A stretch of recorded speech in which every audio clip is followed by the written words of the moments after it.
So yeah, with this thing coming out of Utah, where a judge has decided to protect the offender, I was reminded that I need to get back to talking about some of what I called the heads up content. And I had mentioned publicly on Twitter the name of one of the people at my former church that could be not necessarily implicated in any conduct that is criminal, but certainly conduct that certainly encourages criminal activity. Let me put it that way. So part of the reason I had joined Hope Bible Church, and to this day I say that, I never should have joined Hope Bible Church once I found out that it was one of John MacArthur's dens of wolves in sheep's clothing. I should have said, you know what, other people can consider me a coward if I decide not to join after all. Other people can say that I'm not giving them the benefit of the doubt, whatever. I'm not going to stay in one of John MacArthur's dens of wolves in sheep's clothing. So I tried to give them a benefit of the doubt. I joined, and then a couple there, with the man in the couple being named John Best, was teaching a class on biblical dating and marriage. And as I've said before, I don't think that people who are in a teaching position at any church deserve any protection if they're affiliated with that church. And it was because I overheard him talking to someone, and he was telling the person in question that the person could look up to see how churches are affiliated with the Master Seminary and all that. So that told me too that Hope Bible Church is not transparent. They deceive people about the fact that they are affiliated with John MacArthur / Master Seminary / Grace Community Church. So on the outside, they look non-denominational. On the inside, they're MacArthurian. And when John was teaching class, of course he used, for lack of a better term too, one of the common cult tactics. What stays said in the classroom stays in the classroom and all that. And of course it wasn't really for the protection of those of us who were in the class.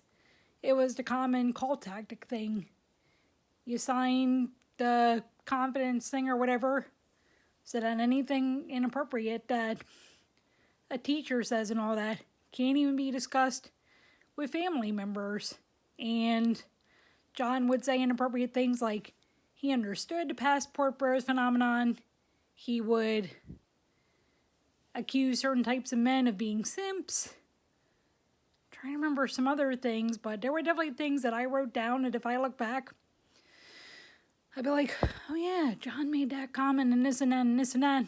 And looking back on it too, I realized that he would make comments that could be disguised as jokes and all that were really meant to be verbally and emotionally abusive toward his wife.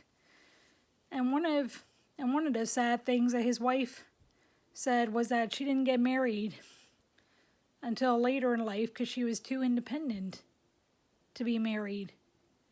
And that, of course, is the kind of misogyny that John MacArthur and other wolves in sheep's clothing teach, that a woman has to be willing to be dependent on a man in order to qualify to even get married. And in a healthy marriage, of course, you want two people whom can be as independent as possible and are willing to mutually depend on each other. And this is one of the things, too, in the, trad wife movement.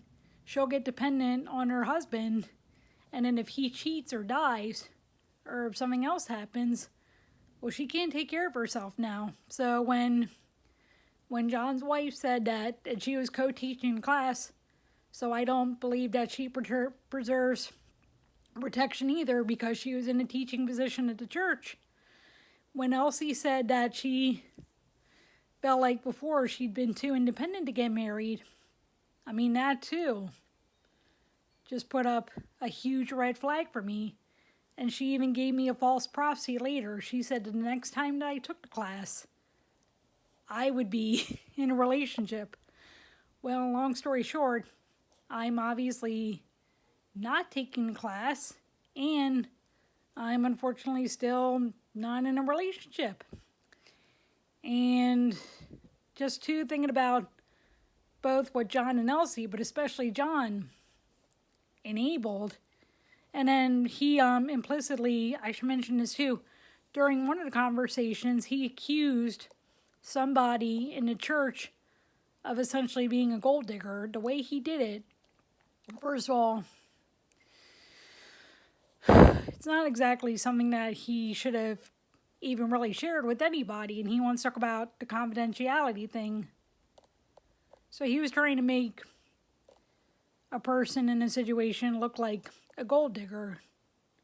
Like I said too, he said he understands that exploitative passport bros phenomenon, and what it is, in case anyone hasn't heard of it, it's where men go overseas on purpose to try to find women of certain ethnicities and nationalities with the belief that those women will automatically be trad wives to them. So and then they'll say this all the time too, like about, oh, Western women are this, and Western women are that, and Western women, and they will go and explicitly target women and girls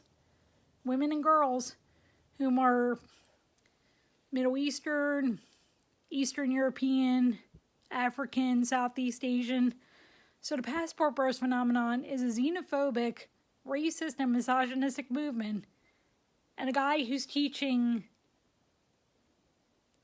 a class on biblical dating and marriage says he can understand that phenomenon.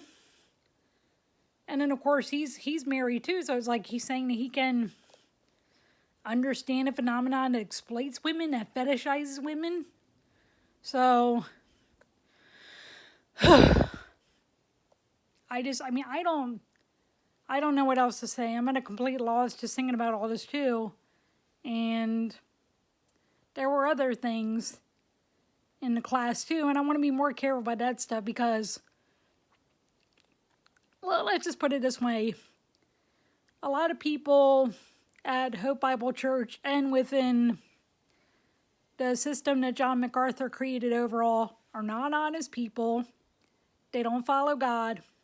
And they're obviously wolves in sheep's clothing. And like I said, there's more that I could say, but just what I think that I've said is enough. And like I said, anyone who is in a teaching position at that church, pastorate or otherwise, does not deserve the protection of anonymity. So that's why I name names. And I also want to make sure that other people do not fall into the trap into which I fell. And also with the, oh, you have to give them the benefit of the doubt. Oh, the individual church isn't necessarily like its flagship. Oh, da-da-da-da. Well, anyway, so there's that. And, I mean, take it for what you will, but I really do think, especially with just some of the current events going on with that too.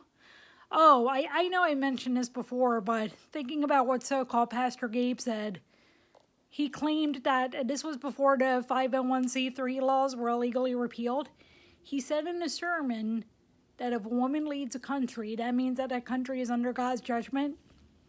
So what John and Elsie, mainly John, what John and Elsie taught, and what so-called Pastor Gabe taught, unfortunately not isolated incidents.